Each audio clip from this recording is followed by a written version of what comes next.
6:30 a.m., the alarm goes off. And for the first 3 seconds of your day, you have a choice. But you don't make a choice, you surrender. You grab the black mirror, blast your retinas with blue light, and doom scroll while your brain is still in a theta wave state. You are literally programming yourself to be reactive before your feet even touch the floor. Then comes the drug. You think this liquid sludge is the only reason you're alive? You think it's giving you energy. Here is the ugly truth nobody tells you. That morning coffee isn't giving you energy. It's borrowing it from your future self at a predatory interest rate.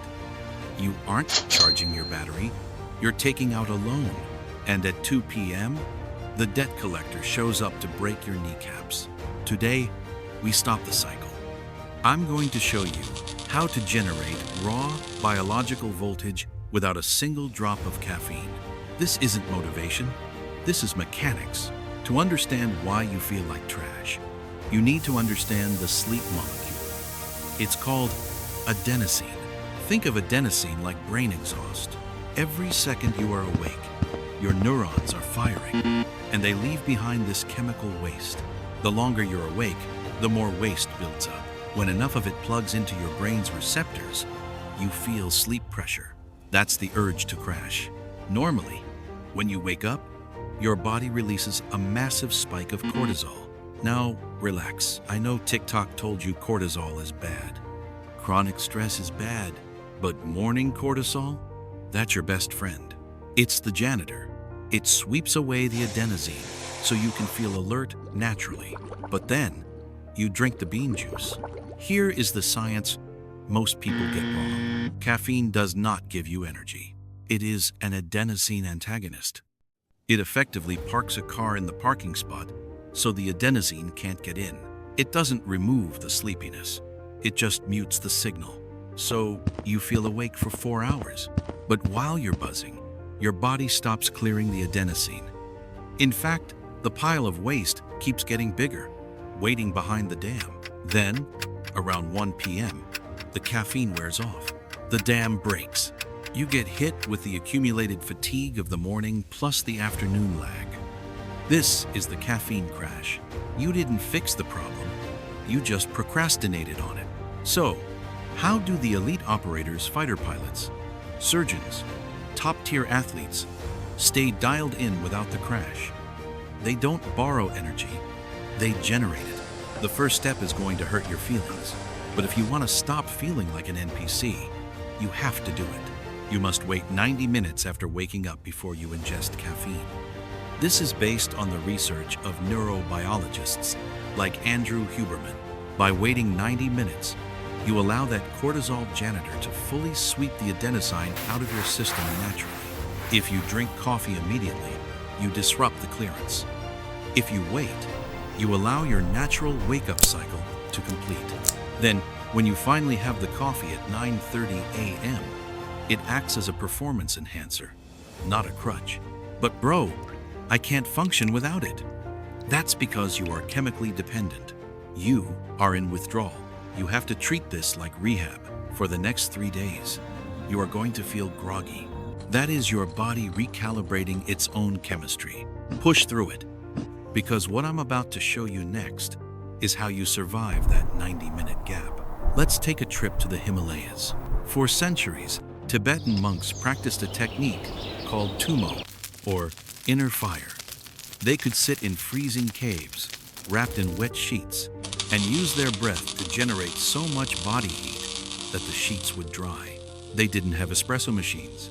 They hacked their autonomic nervous system. When you control your breath, you control your state.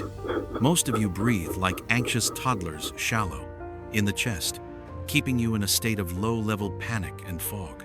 We are going to use a modern variation of this to trigger an adrenaline release that wakes you up faster than a double shot. We're going to do a micro round right now. Put the phone down. Sit up straight.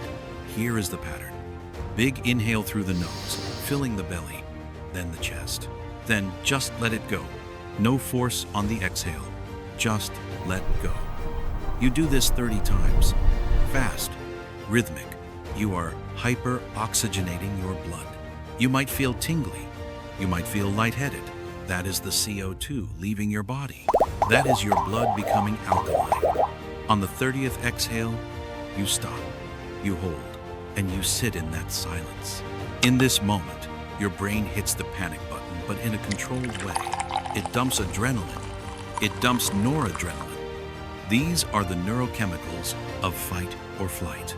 But because you are sitting still, you don't feel fear. You feel focus. This is the biological cheat code. You are tricking your body into survival mode, which clears the brain fog instantly. So here is your new operating system. Stop waking up by accident. Start waking up on purpose. Level 1, the hydration shock. Before you look at a screen, drink 16 ounces of water with a pinch of sea salt. Your brain is 75% water and runs on electricity. Salt is the electrolyte that conducts the charge. You aren't tired. You're dehydrated. Level 2, optical flow. Get outside. 5 to 10 minutes. Photons hitting your retina trigger the circadian clock. Looking through a window doesn't count the glass filters the spectrum you need. Level 3, the breath of fire. Do 1 round of the breathing method we just discussed. 30 breaths, 1 hold. By the time you've done these 3 things, 20 minutes have passed. Your blood is oxygenated. Your cortisol is naturally rising. Your brain fog is gone, and you haven't touched a single drop of caffeine. Now, if you want that coffee at 9:30 a.m., go for it.